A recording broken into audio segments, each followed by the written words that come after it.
ജ്ഞാനം അധ്യായം 13. ദൈവത്തെ അറിയാത്തവർ സ്വതേ ഭോഷരാണ്. ദൃഷ്ടിഗോചരമായ നന്മകളിൽ നിന്ന് ഉണ്മയായവനെ തിരിച്ചറിയാൻ അവർക്ക് കഴിഞ്ഞില്ല. ശില്പങ്ങളിൽ ശ്രദ്ധ പതിച്ച അവർ ശില്പിയെ തിരിച്ചറിഞ്ഞില്ല. അഗ്നി, വായു, കാറ്റ്, നക്ഷത്രവലയങ്ങൾ, ക്ഷോഭിച്ച സമുദ്രം, ആകാശ തേജസ്സുകൾ ഇവ ലോകത്തെ ഭരിക്കുന്ന ദേവന്മാരായി അവർ കരുതി. അവയുടെ സൗന്ദര്യത്തിൽ ഭ്രമിച്ച് മനുഷ്യർ അവയെ ദേവന്മാരായി സങ്കല്പിച്ചെങ്കിൽ അവയേക്കാൾ ശ്രേഷ്ഠനാണ് അവയുടെ കർത്താവെന്ന് അവർ ഗ്രഹിക്കട്ടെ. സൗന്ദര്യത്തിൻ്റെ സൃഷ്ടാവാണ് അവയുണ്ടാക്കിയത്. അവയുടെ ശക്തിയും പ്രവർത്തനവും മനുഷ്യരെ വിസ്മയിപ്പിച്ചെങ്കിൽ അവയുടെ സൃഷ്ടാവ് എത്രയോ കൂടുതൽ ശക്തനെന്ന് അവയിൽ നിന്ന് അവർ ധരിക്കട്ടെ. സൃഷ്ടികളുടെ ശക്തി സൗന്ദര്യങ്ങളിൽ നിന്ന് അവയുടെ സൃഷ്ടാവിൻ്റെ ശക്തി സൗന്ദര്യങ്ങളെക്കുറിച്ച് അറിയാം. ദൈവത്തെ അന്വേഷിക്കുകയും കണ്ടെത്താൻ ഇച്ഛിക്കുകയും ചെയ്യുമ്പോഴാകാം അവർ വ്യതിചലിക്കുന്നത്. അവരെ തികച്ചും കുറ്റപ്പെടുത്താൻ വയ്യ. അവിടുത്തെ സൃഷ്ടികളുടെ മധ്യേ ജീവിച്ച് അവർ അന്വേഷണം തുടരുകയാണ്. ദൃശ്യവസ്തുക്കൾ മനോഹരമാകയാൽ അവർ അതിൽ പ്രത്യാശ അർപ്പിക്കുന്നു. എങ്കിലും അവർക്ക് ന്യായീകരണമില്ല. ലോകത്തെ ആരാഞ്ഞ് ഇത്രയും അറിയാൻ കഴിഞ്ഞെങ്കിൽ ഇവരുടെയെല്ലാം ഉടയവനെ കണ്ടെത്താൻ വൈകുന്നത് എന്തുകൊണ്ട്?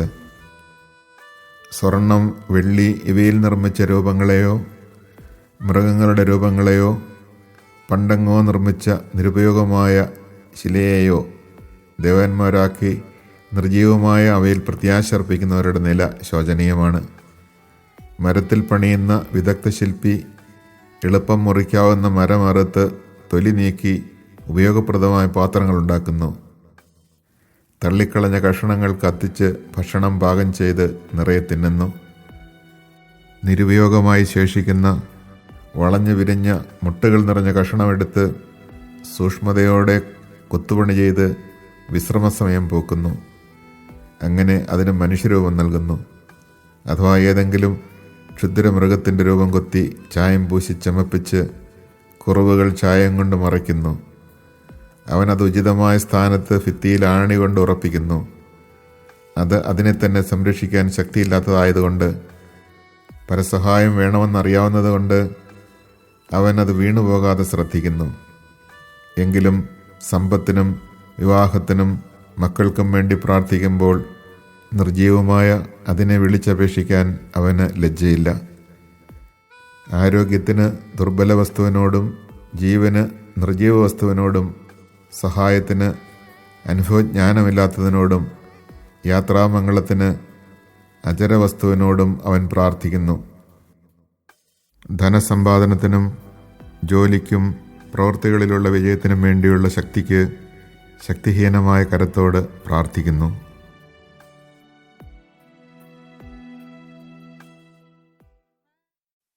Chapter 13. For all men were by nature foolish, who were in ignorance of God, and who from the good things seen did not succeed in knowing him who is, and from studying the works did not discern the artisan. But either fire, or wind, or the swift air, or the circuit of the stars, or the mighty water, or the luminaries of heaven, the governors of the world, they considered gods. Now if out of joy in their beauty they thought them gods, let them know how far more excellent is the Lord than these, for the original source of beauty fashioned them. Or if they were struck by their might and energy, let them from these things realize how much more powerful is He who made them.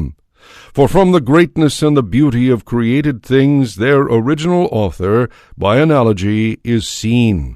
But yet for these the blame is less, for they indeed have gone astray, perhaps, though they seek God and wish to find him, for they search busily among his works, but are distracted by what they see, because the things seen are fair. But again, not even these are pardonable, for if they so far succeeded in knowledge that they could speculate about the world, how did they not more quickly find its Lord?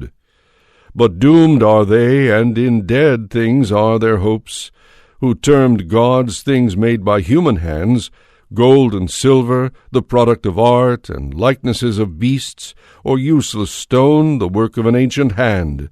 A carpenter may saw out a suitable tree, and skillfully scrape off all its bark, and deftly plying his art produce something fit for daily use, and use up the refuse from his handiwork in preparing his food, and have his fill.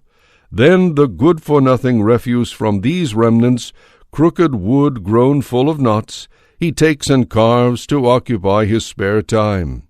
This wood he models with listless skill, and patterns it on the image of a man, or makes it resemble some worthless beast.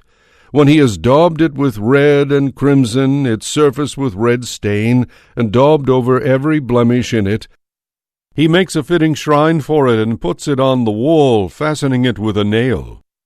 Thus, lest it fall down, he provides for it, knowing that it cannot help itself, for truly it is an image, and needs help.